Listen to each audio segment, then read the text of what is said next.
What's up, America? Neil here with Reticle Farms Academy. Thanks for watching. We are going to continue our series on red dots. We already discussed the why, that's the benefits of them. That link will be somewhere here on the screen or down below. So watch that video first if you haven't. And now we're going to kind of get into the what. What is the red dot? Some functionalities of them, how they differ from one another. And by the way, if you guys like this video, please like and subscribe.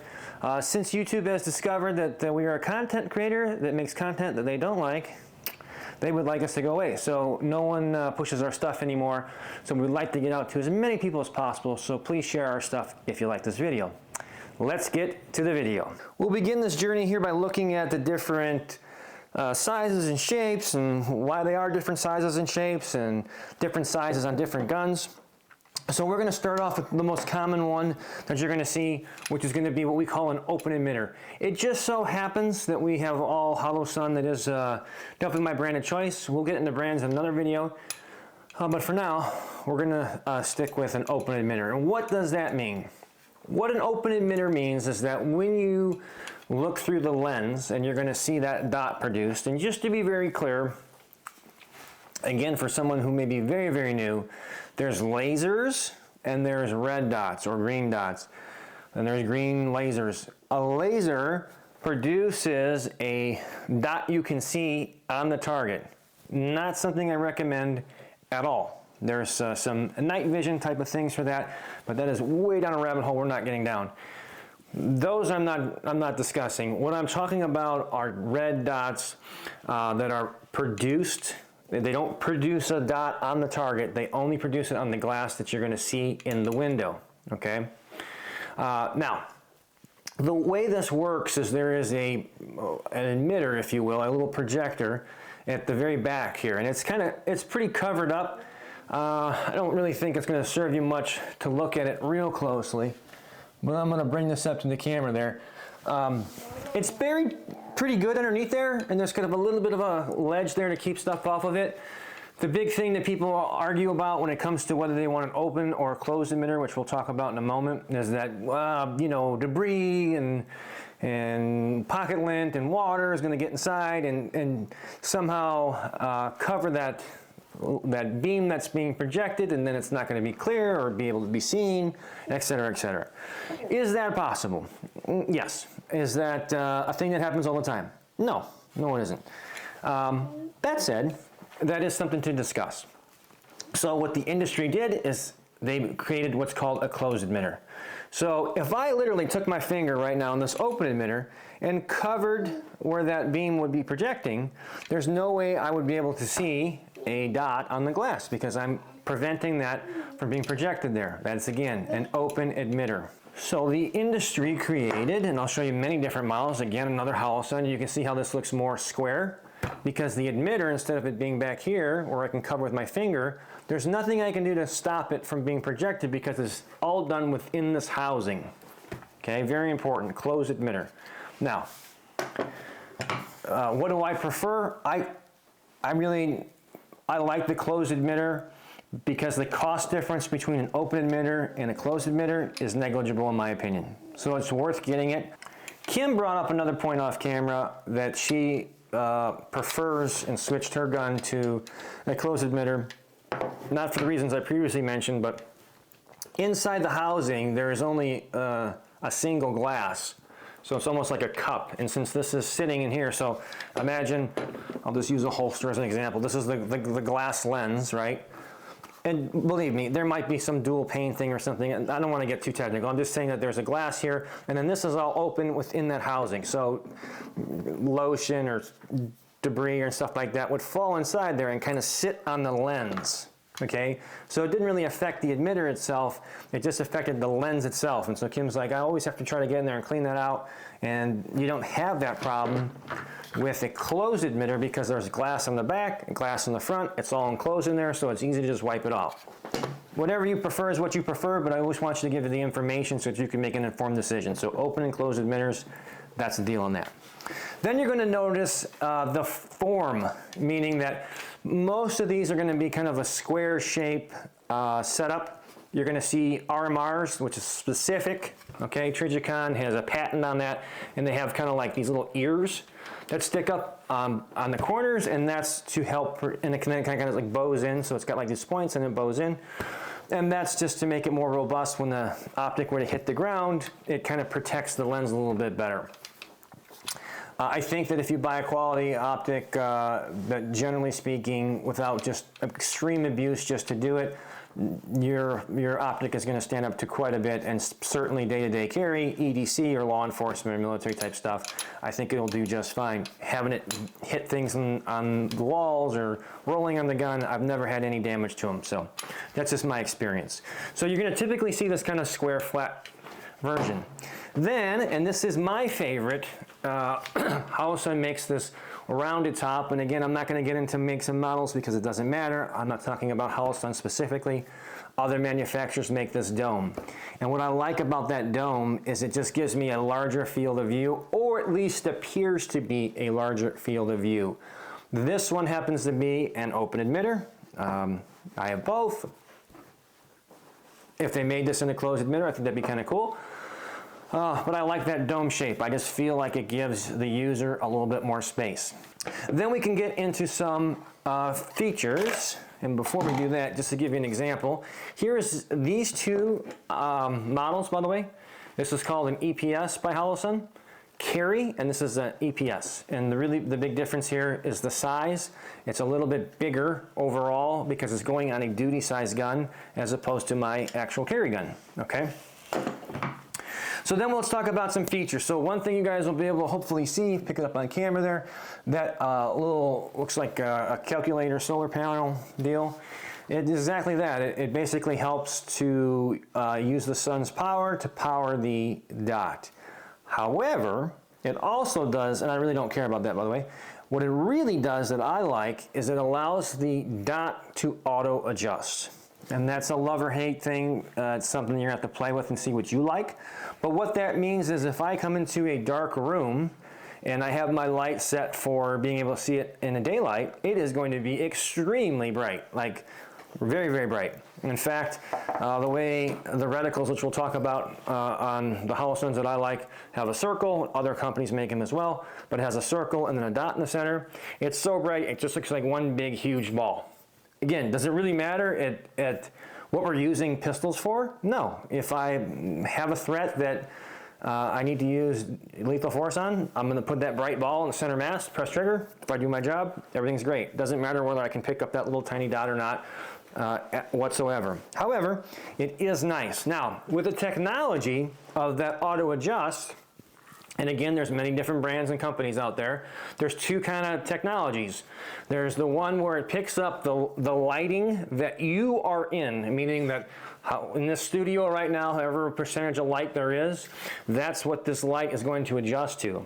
There's others on the market that project some kind of laser or something. I don't know the exact technology of it. I've used them a few times, but it kind of projects where you're aiming your dot at. So if you're in a dark room, but you're shooting in a bright outside setting, it's going to adjust to the outside setting, which is kind of unique. So again, another feature that you might want to consider. But nonetheless, having the auto adjust, whichever one you go with, I think is a great feature. Another feature to consider when you're talking about red dots is how the battery is installed and replaced. RMR is one for sure from Trijicon that I could think of. It's obviously super popular, but unfortunately the original or the earlier models had to be removed, meaning you have to take the optic off because the battery is underneath. I believe Vortex makes one as well that's the same way. What's the big deal with that? Well, we've got to re-zero, meaning we have to zero the dot again once we put the optic back on. Some optics, like this Holosun for example, it has a side door. That's a huge advantage. Whether it's a side door, there's also some that actually come in through the top. Again, wonderful. Why the difference, by the way? Why would a manufacturer make you have to remove it? Well, the one advantage of that is when they put the battery underneath there, they're able to mount the optic lower onto the slide. So I guess that will lead me into another little conversation on the mounting systems themselves. So this happens to be the Echelon by Springfield, and they have their Viz system, which will allow you to mount I think up to 30 some different optics onto the gun without a plate. If you're very, very astute, you will notice that there's actually a plate on here. Why is that, you ask, since you don't need one? Well, there was a issue with the first one that I put on that was installed improperly. It came off. I lost the little pins that come inside there. The gunsmith ordered new ones, but I haven't gotten them from Springfield. So the workaround is we put a plate on there to make it work. Until I get those back, that's how it's gonna run. Why do we care how low it is? Well, one, you have sight over bore.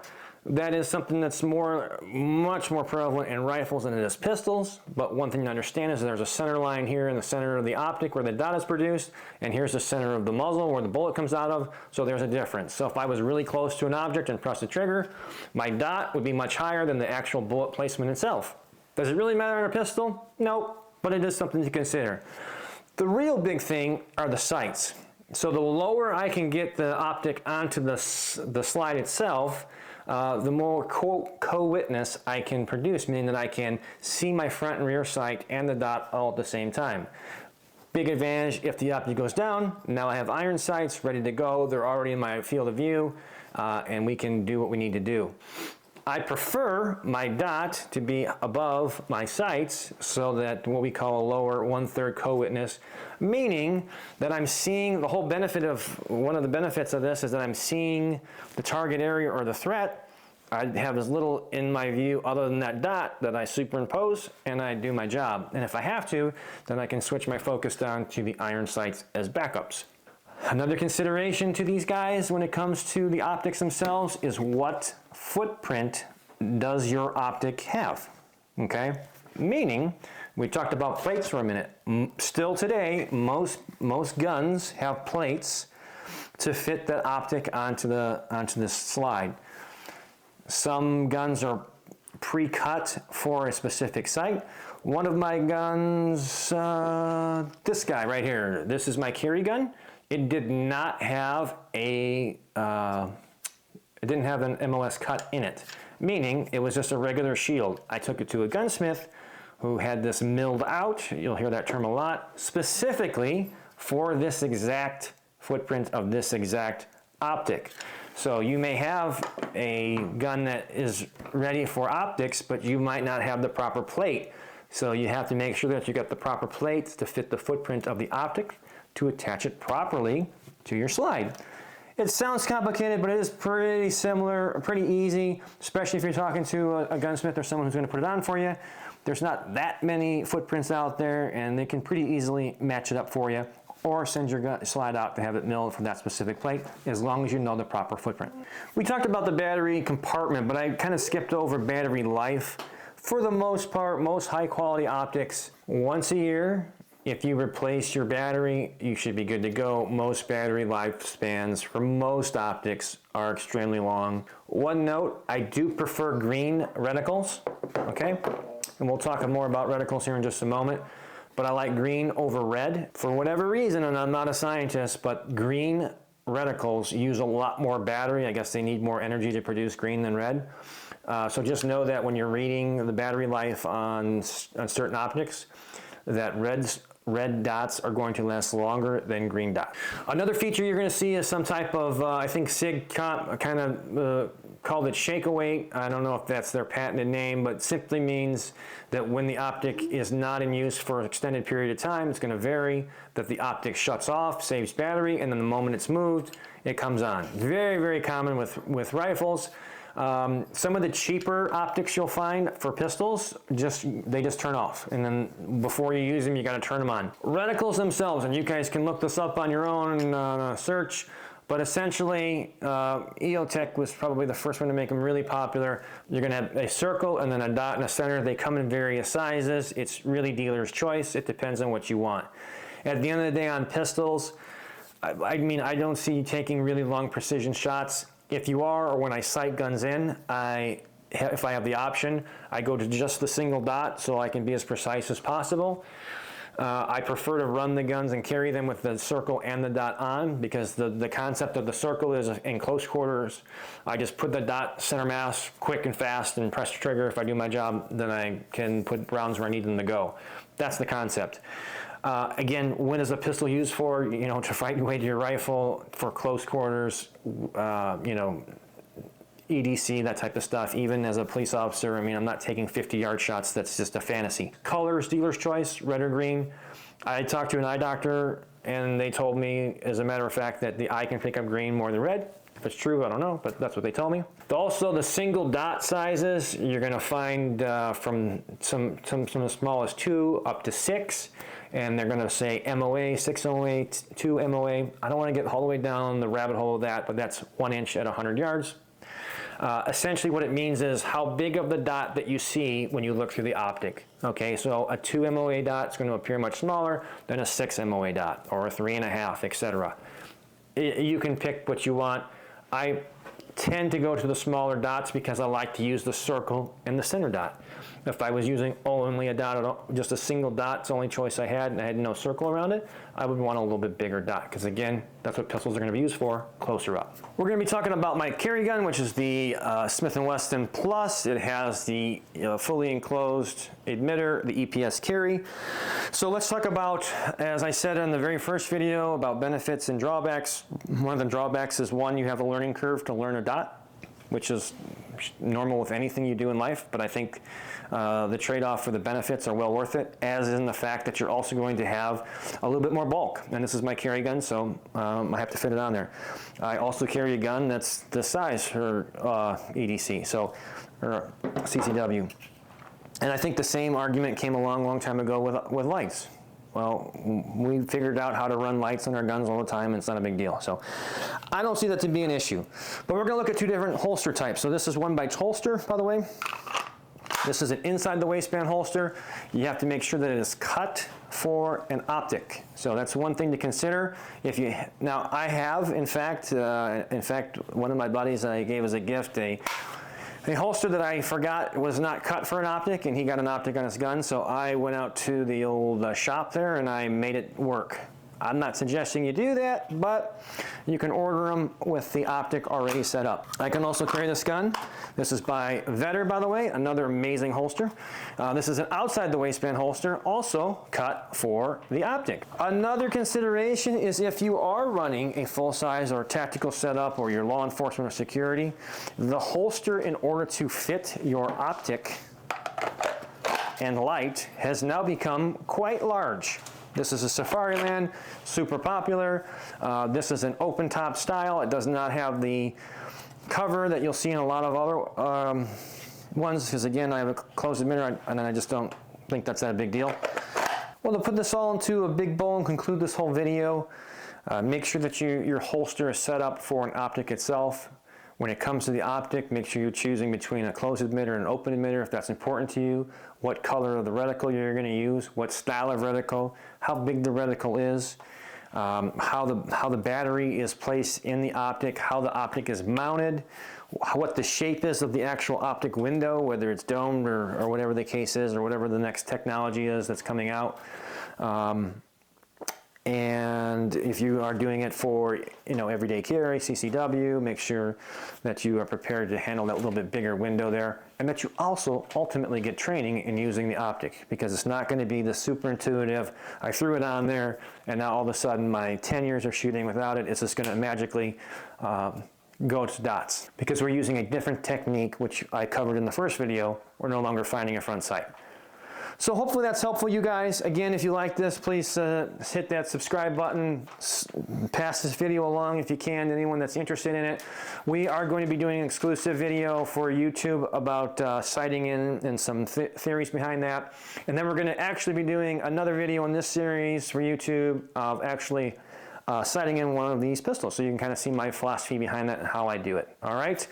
So as always, you know where to find us here on YouTube. You can find us on Rumble, Instagram, and Facebook. Of course, we put all our premium content on Patreon. Until next time, remember, it's always better to be judged by 12 than carried by 6.